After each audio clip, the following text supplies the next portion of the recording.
বরিশাল জেলার বাকেরগঞ্জ উপজেলার নিয়ামতি ইউনিয়নে অনেকটা বিলুপ্তির পথে মাটির শিল্প বংশ এবং প্রথাগত ঐতিহ্য রক্ষায় এ শিল্পের সাথে জড়িত ২০০ পাল পরিবার এখন অসহায়। শিল্পের সাথে জড়িতরা জানান, আধুনিকতার ছোঁয়ায় এখন মানুষ মাটির তৈরি জিনিসপত্র ব্যবহার করছেন না। তবে কেউ কেউ শৌখিন জিনিসপত্র ব্যবহার করলেও তাও সীমিত। তাছাড়া মাটি ও রঙের খরচ বৃদ্ধি পাওয়ায় উৎপাদন খরচও বেড়েছে। এতে এই শিল্পের সাথে জড়িতরা আর্থিক ক্ষতির মুখে পড়ছেন। পাল পরিবারের সদস্যরা জানান, কোনো সরকারি অনুদান কিংবা সাহায্য তারা পান না। গ্রাম বাংলার ঐতিহ্যবাহী এই শিল্পকে বাঁচিয়ে রাখতে সরকারি পর্যায়ে প্রণোদনা প্যাকেজের দাবি জানান তারা।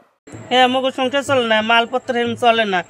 আলুর কেজি ৭৫ টাকা, মাইসে খাইবে কি? ৬২ বছর বয়স, আমার খাদ্য জানালা, আমি খাদ্য কোনো মূল্য পাই না। ওই আগের মতো আর কি চলে না, দ্রব্যমূল্য অনেক বেশি, এই জন্য আর কি অনেক কমেও গেছে কাজ।